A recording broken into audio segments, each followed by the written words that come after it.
Good to go. I'm Okay. ready. All right, let's do it. Let's do Sophia, it. it's so good to meet you. Thank you so much for taking a minute out today. Yes, thank you. Thank you so much for having me. You bet. So before we kind of peel back the creative layers of your world, I want to know this. 5 years ago, this pandemic changed everything. How did you get through the pandemic, and how has it affected the way that you create and live today? Gosh, I mean, that was such a just dissociative time. I mean, that was generational trauma, I think, for everyone. Yeah. I think it made me realize that, you know, no matter what, like we're all people, we're all human beings. We all need to love each other and understand we don't have very long and to go after what you want and what you love and don't waste time on silly things and beating yourself up or just live your life and be happy. Like, Yeah. I mean, yeah, that was really that sort of moment of being like, whoa, things can end very easily and very quickly. Yeah. But yeah, I'm like having flashbacks right now as we're talking about it. I'm like, oh my, Yeah. But it's such uh, an existential fork in the road for everybody. I think oh yeah, we all had to decide how do we want to do this from here on out, you know? yeah, So, exactly. so let me ask you this. Let's get to the bottom line of what you do on a daily basis as an artist. I'm going to put you in front of a bunch of 12-year-olds at career day at an elementary school, and the kid in the back of the room is like, "Hey, what do you do for a living?" What's your answer? I am a singer-songwriter, and I write about mental health issues and maybe things that you don't want to think about and things that are tough to deal with, but are explained in a way that are easily digestible. Maybe this is too complicated for a 12-year-old. No, they would get Um, it. They would get it. Yeah. but I've always been a mission to me to help people and to have a community where other people feel seen and heard and have some sort of belonging. Because that was very hard for me when I was younger to find that space. Yeah. Um, I was very, very into emo music. That's why I started doing what I'm doing. Yeah. And that community helped me so, so much. So now I'm able to give that back and give that space and community and love and understanding. I'm living the dream. I love it. So when you were sitting in that room at 12 years old, what did you want to be? Was it always to be a singer-songwriter? Funny enough, I when I was younger, I wanted to be like a doctor. Yeah. When I was like a little kid. And then I was like, there's blood involved. I don't want to deal with that. Yeah, yeah, yeah. And then my parents were like, oh, you should, you have a good voice. And I did some vocal lessons when I was super young. Um, but I was like, screw you guys. I want to do what I want to do, blah, blah, blah, blah. Yeah. And then going through, I mean, I had an autoimmune disease diagnosed when I was 5. And I went through a lot of hospital visits, a lot of doctor's appointments, a lot of really tough things for 5 and then on year old. Yeah. Um, and when I was 12 or 13, I finally got done with that. I had my thyroid removed. I had Hashimoto's. And the depression and anxiety kicked in. And I'm like, I don't want to waste my life doing something I don't want to do or doing a corporate job or doing a 9 to 5. Like, again, I want to live my life and love what I do and go after what my greatest dreams are. Because I know a lot of people don't have the opportunity to do that or the support to do that. And thankfully enough with my parents, I did. Um, so just went after it. And I'm happy I did. I'm happy I did not become a doctor. I don't think Yeah. I would have liked that, honestly. Yeah. Well, do you ever look back and think that that was a gift that you had that clarity to figure out what you wanted to do with your life? Yes, absolutely. That's I get that a lot. Like, holy moly, you already know what you want to do and figured out your passion. Yeah. I think that it's always been there ever since I was younger, even though I was like, screw you guys, I'm not gonna do that. Yeah. Um, there's a line in a Matthew Good song. When I was younger, we always used to go on road trips, and that album would play over and over again. And the line was, if God would give you a voice, then use it.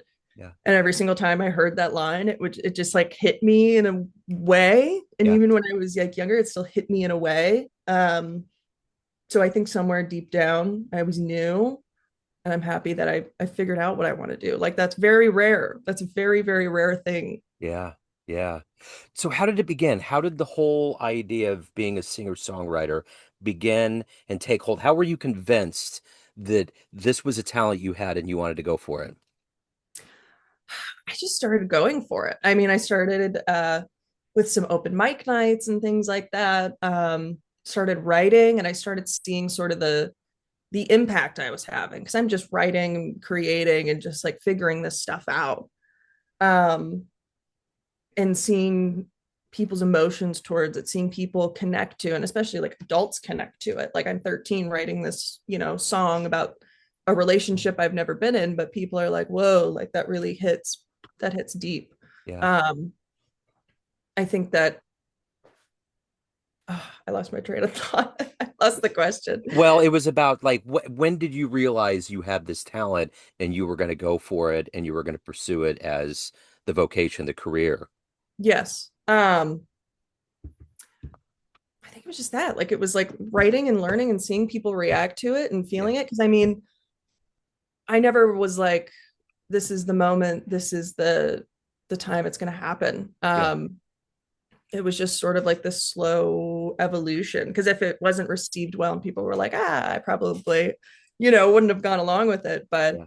like I said, to have that impact, and to see that impact firsthand it was, I was like, okay, this might be something that I'm good at. This might be something that I could have a future in. And that sort of motivated me there on out. So you had mentioned emo. What were some early artists, singer-songwriters that you were into that really kind of impacted the way that you went about your work? Radiohead, Yep. 100%. My parents used to listen to them all the time. I think Kate Bush has somewhat of an influence as well in her weirdness. Um, I always just love the artists who go completely against the grain and take what you thought of the music industry and flip it on its head. And I think that Kate Bush, Radiohead, even like the Gorillas, like Yeah. totally different new sound. It's something that makes you feel something different than any other music you listen to. Yeah. And that's what I always try to do in my music because every single chord has already been played and every single sequence it possibly can be. But if you add that your own authenticity to it and your own uniqueness, it becomes something else. I still remember getting Kid A the day it came out. That's great. I went to a little bar in a district called Westport here in Kansas City, and I popped that thing in, and that first line came out, and I was like, "What is going on?" Because no one that was the beginning of their electronic advent. I mean, they went Yeah. from kind of that rock and roll with some of the electronic in it, but when they did that, it turned everything on its ear. It was a whole different thing. Oh yeah. Um, so so what was the first live concert you saw that blew you away that made you think, I want to be up there one day? I saw Dave Matthews, which is like at the time I was like, I don't like Dave Matthews. My parents was just dragging me and my brother to it. Yeah, Um, but again, sitting on the lawn, seeing how people were feeling and reacting, and I really got into after that. Like watching Panic at the Disco live. I know yeah, they're canceled at this point, but yeah, watching their live performances and the theatrics of it, um, it just seemed like number one, so much fun. And yeah, it also seemed like I can't imagine the energy of that, like yeah. with the audience and you, and that's electrifying. Yeah. So how do you approach the stage? Were you ever nervous, or has it always been a natural calming element for you to be on a stage? Always nervous. Okay. Always. Always, Okay. always, always. I feel like once I like start singing and kind of get through it a little bit, I'm fine. But I've dealt with social anxiety and anxiety for 10, 12 years at this point. So it's working on it very slowly and it getting easier day by day. But that's sort of like my grand struggle in life. And this job is the exact opposite of social anxiety, you Yeah, know. yeah, yeah. But it makes me proud of myself that I'm able to do those things and get up in front of people like that and feel confident in what I'm sharing, even when it's hard. Slowly and slowly, it gets easier. And I'm also great to tell other people that, like, who have social anxiety, like, hey, if you go out and start doing things, it will slowly get better. I know a lot of people who are at the point of agoraphobic. I think it's important to appreciate and those small steps, even if they're baby steps, they're still really important steps that will take you along the road of being a little less anxious. So who has been that hero for you, that inspirational force that's allowed you to grow as an artist? Do I say my mom? Yeah, of Do I say course. my mom? You totally do. We I'm advocate gonna say my cliche mom. sometimes. Yeah. Yeah, I'm gonna say my mom. She's been so supportive throughout my entire career and has given me so much insight. And even when we're, in that phase of hating each other in the late teen years, she was still just such an incredible force and is such an incredible force and still helping. Yeah, she's amazing at Yeah.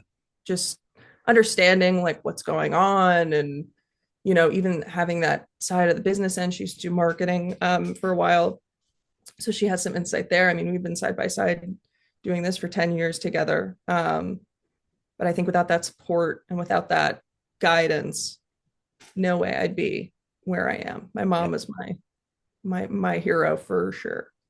So let me ask you this. If you could get that Willy Wonka golden ticket to go to any studio with a band or a singer-songwriter and literally watch them create the album, be a fly on the wall, who would you love to see create the music that you love? Dead or alive? We can go with the ghosts. We can go both ways. Okay.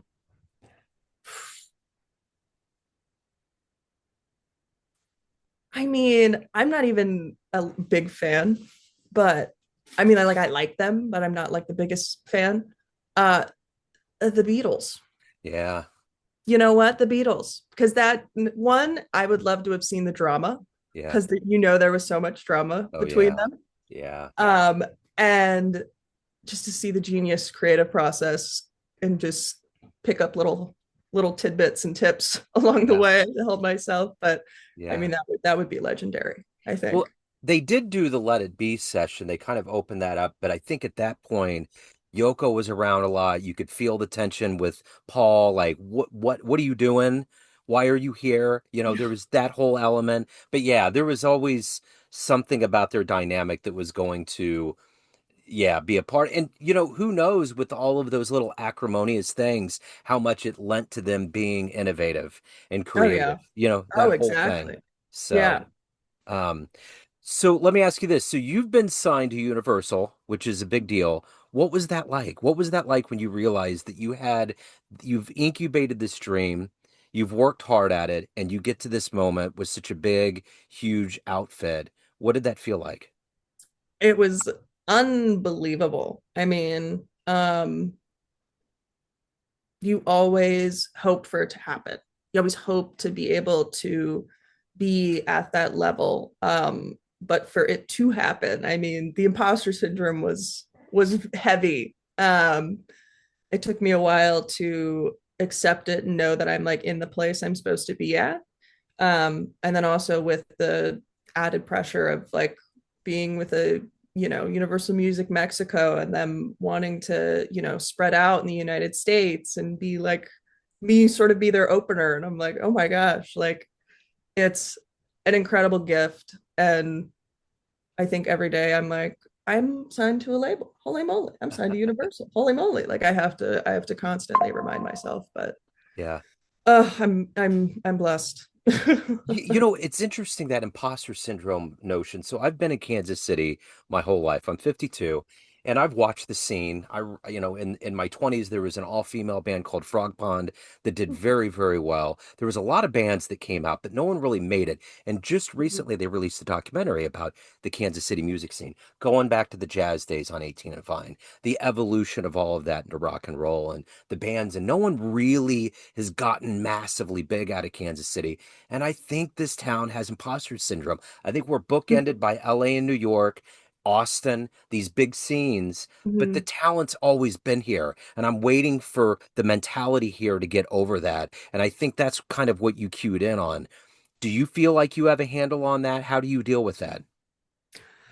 I feel like I have somewhat of a handle on it. I think it's definitely a self-talk thing. You can't be down on yourself and you can't compare yourself to other people.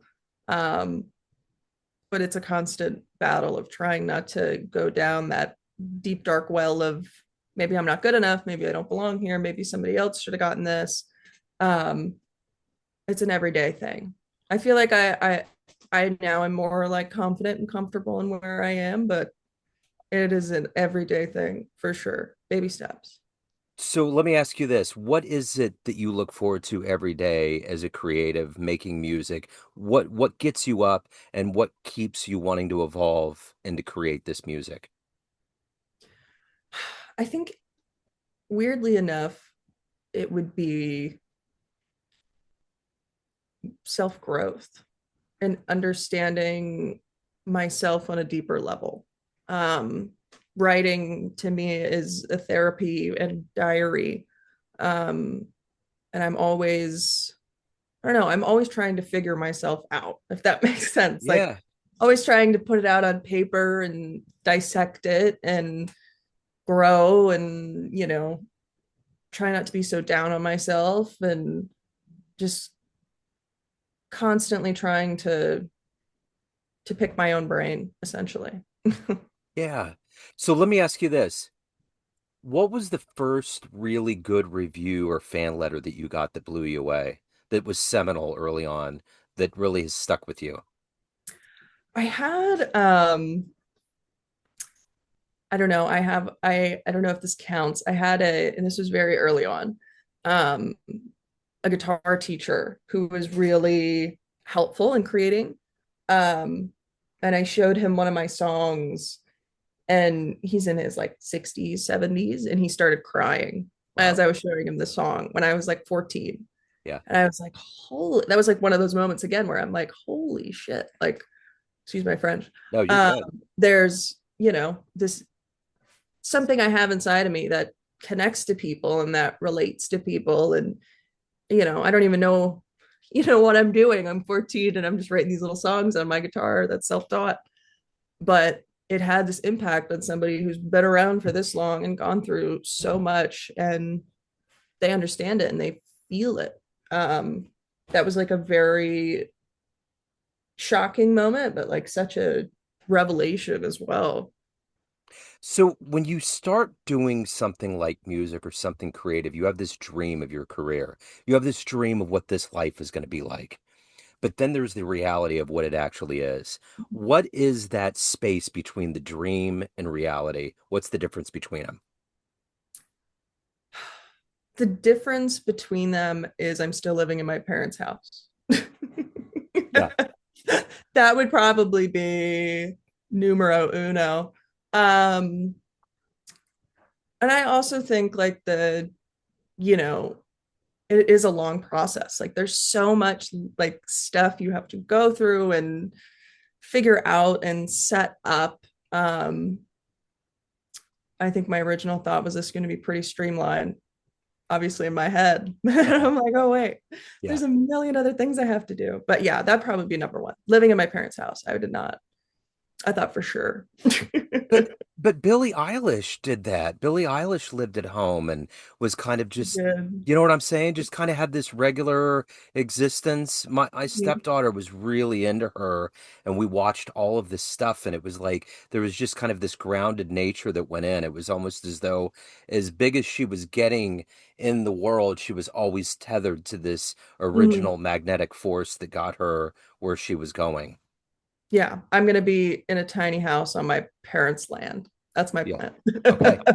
I won't be in the house, but Right. I'll be on the property. On We'll the still be parcel. tethered. We'll still be Yeah. tethered. Yeah. So let me ask you this. Let's say we talk in 10 years from now. Where do you envision your career taking off? Do you want to get a Grammy? Do you want to be at Carnegie? Where do you see all of this going to? I would like my main dream and like hope is to be able to do a world tour and just be able to talk to different people from all over the world and gain those perspectives and their insight. I mean, like I said, I'm always growing, I'm always wanting to expand, I'm always wanting to evolve, and to be able to share my music in that way. I mean, that's the dream, that's the dream on top of the dream. Yeah. So your latest album is Adesso. It's an EP, correct? Yes. Okay. Talk to me about the construction of this album. What were you going for? What was the vision? I really wanted to be raw and honest and with the instrumentals even, and have this sort of, I don't know, this very clear evolution, from my first EP. I think that's kind of what it all stemmed on because I wrote my first EP when I was first song was when I was 14. Um, and this EP I wrote from like 18 to 20. So it was a lot more mature version of myself and a lot different sounds and more realness. When you're younger, you're sort of more surface level, quote unquote. But I wanted to just create something that was even more me, even more real, even more honest and raw.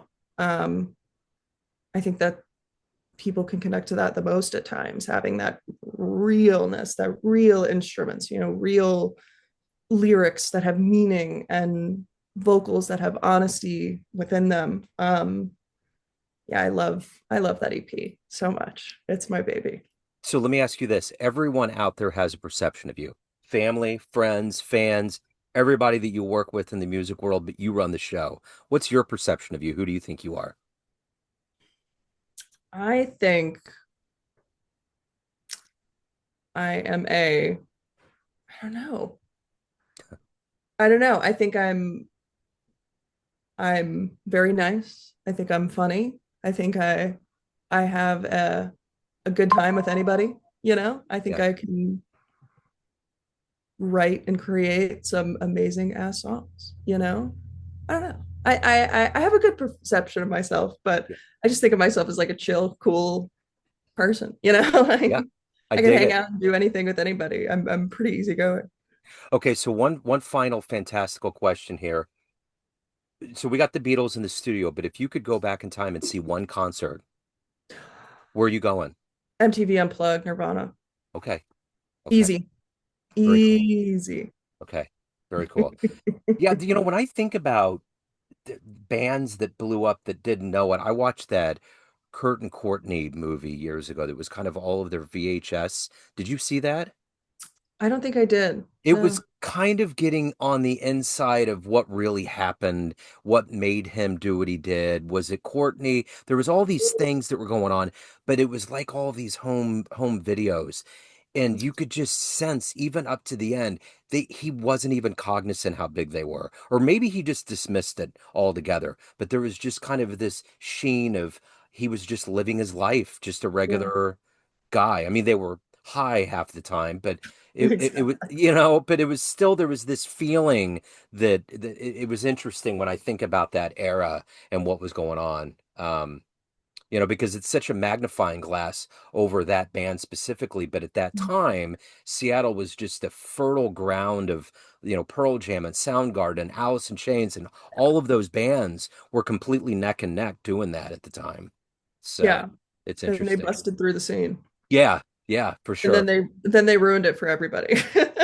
There's a whole documentary about that, about them basically ruining everything for alternative bands and labels and Not in a bad way, not intentionally, but Right. it's an interesting watch. But it runs its course. When you look at the timeline of music, like there's this the Exactly. whole idea of yacht rock, and then heavy metal came in, and then Yep. we had to get rid of heavy metal, and you got to do it in a magnanimous way. So why not something like grunge and Yeah. alternative music? And then we got the indie cats that came out, Elliott Mhm. Smith and Yeah. Patrick Watson, and that kind of singer-songwriter notion. So all of that.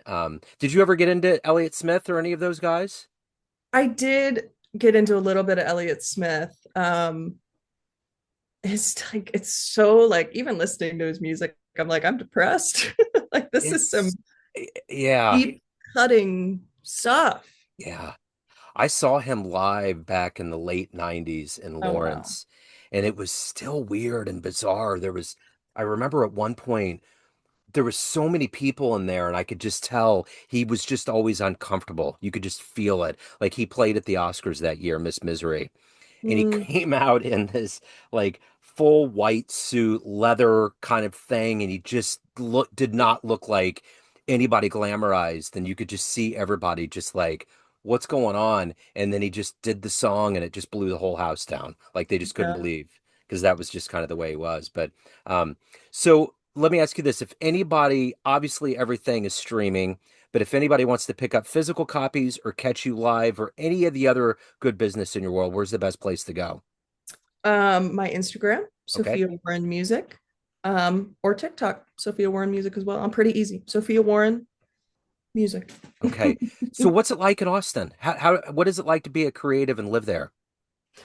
It's very, very cool because there's so many different niches here and Yeah. so many different people doing so many different things. It's very, very diverse. I think you'd kind of think it'd be like country or something, but it's like this kind of like surf rock, and then there's this sort of jazz scene, and then there's this sort of new age kind of bluegrassy sort of stuff. I love that about it is that it's just so all over the place, and whatever you want to listen to, you could go and find it one night that night. Yeah. Well, I mean, that's what we need in music. We need those innovations. We always think that everybody's reinventing, I mean, it's like the Beatles said, everything that has been said before, everything that has been sung is that notion.